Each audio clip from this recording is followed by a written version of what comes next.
وابتغوا ما كتب الله لكم اول ټوی هغه څه چې لیکلي دي الله تاسو لره.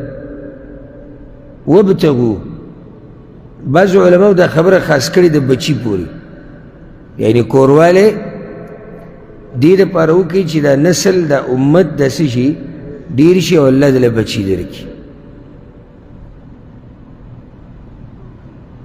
او پیغمبر صلی الله علیه وسلم هم وایي چې زه به ستاسو په ډېروالي فخر کوم د قیامت په ورځ. نو دا د بعضو بېدینو ده او دنیا پرستو دا طریقه چې یو بچی او دوه او نور بیا بند کړه، نو دا حرام او ناروا طریقه ده او دا بچي وجل دي. ها بچو راوړو دپاره وخت برابرول دغې کې حرج نشته، خو بندول د هغې دې دپاره چې تربیت بعض تربیت به وله څنګ کړي. ولې تربیت کم دي ګران کار دی. او بعض وایي رزق، نو ستا دا رزق په چا دی؟ دا به رابه شي انشاءالله قرآن کې الله وایي ستا رزق هم په ما دی او د دې بچي دي هم په ما دی. ولې ستا دا به بل چا دی؟ تا له هم الله رزق درکړي، ستا بچو له هم الله ورکړي.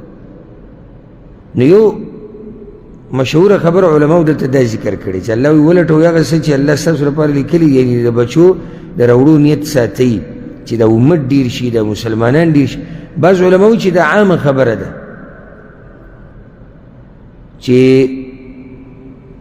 بچی پکې هم دننه راغی، نو اشاره پکې دې ته هم ده چې د لیلة القدر شپه پکې لټوئ. اشاره ده دې طرف ته چې الله در د بیبیانو سره کورواله جایز کو، خو د هغې دا مطلب نه دی چې ته د عباداتو نه ځان غافله کړي.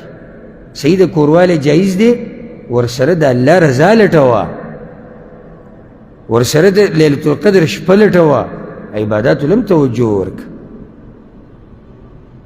وابتغوا ما كتب الله لكم ولټوئ هغه څه چې الله ستاسو لپاره لیکلي.